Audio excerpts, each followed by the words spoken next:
E por que é importante a gente falar sobre o que é bom e sobre o que é mal para a nossa percepção, né? Como a gente compreende isso? Por quê? Desde que o mundo é mundo, a gente aprendeu que nós devemos ser bons, não é verdade? E que a gente deve negar o que é mal.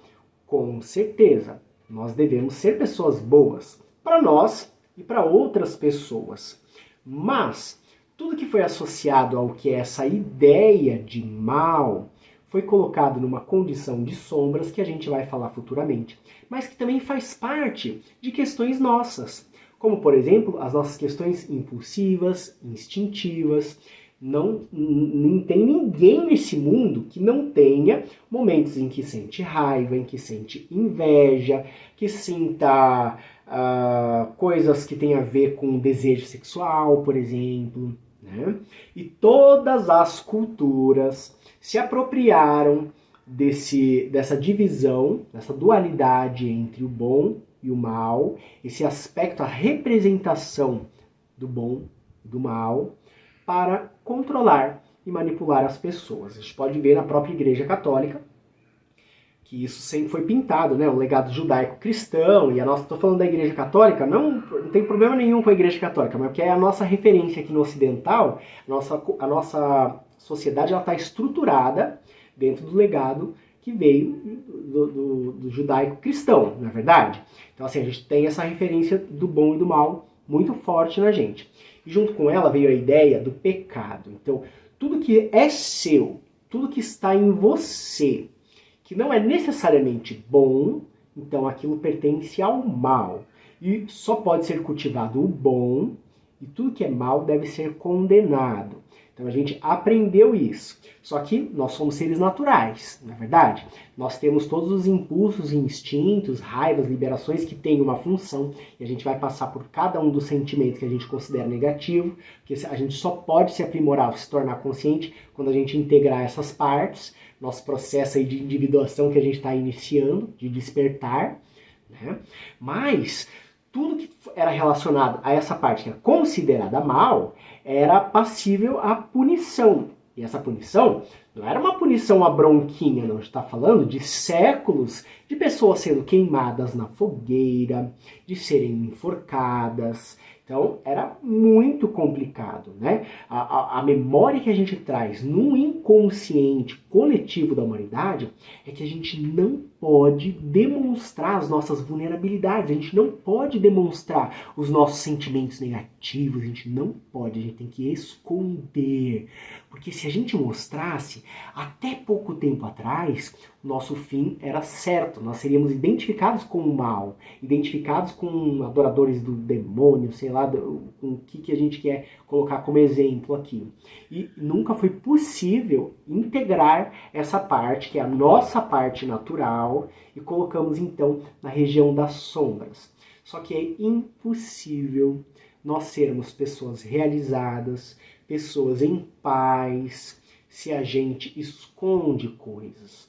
Vamos nos aprofundar mais, mas antes de aprofundar nessa parte, né, eu queria contar um trechinho, um resumo de uma história, de um livro que eu acho que vai servir como um bom exemplo para a gente perceber aqui. A história que eu vou contar aqui, ela se chama O Visconde Partido ao Meio. Você conhece? Bom, essa história ela conta, então, a narrativa do Visconde de Terralba, em que ele foi para uma guerra, para uma batalha, e no meio dessa batalha ele tomou um tiro de canhão. Quando ele tomou esse tiro de canhão, ao invés dele morrer, esse tiro separou ele ao meio, literalmente. Ele ficou completamente dividido, cada parte caiu para um lado, mas ele não morreu. Uma fantasia, né? Ele não morreu. Então ele se separou, caiu ali, e aí uma partezinha ali acordou, né? Pegou um pedaço de pau, uma bengalinha, e foi andando só com a sua metade. Só que quando essas partes se dividiram, um lado dele ficou completamente mal. E o outro lado dele ficou completamente bom. E aí, então, essa parte mal acordou, levantou primeiro, foi voltar para sua terra natal. Quando ele chega lá, as pessoas ficam impressionadas por ele estar partido ao meio, né? Mas elas começam então a ficar aterrorizadas, porque ele fazia coisas horríveis. Ele condenava as pessoas, matava as pessoas, se vingava. Ele causou uma maior desordem social por conta daquela parte má dele. De repente, passou um tempinho, quem que chega lá também com a sua muletinha? A parte boa. E essa parte boa, quando chegou, todo mundo deu graças a Deus. Ai, que bom, chegou a parte boa. E aí ele começou a fazer coisas boas, mas ele só fazia coisas boas. E ele começou a ter uma cabeça de só fazer tudo tão bem, que na verdade ele começou a causar a maior confusão, porque ele achava que ele estava fazendo coisas boas. E aí passou um tempo, as próprias pessoas ali daquela região falavam, meu Deus, ele está atrapalhando mais do que ele está ajudando, porque a maneira dele pensar que está atrapalhando tudo. Então causou um caos. Só que essas duas partes, elas resolveram duelar.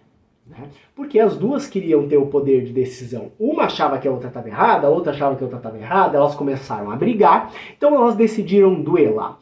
E elas acabaram indo duelar dentro de uma igreja. As duas partes, o bem e o mal, duelando dentro de uma igreja.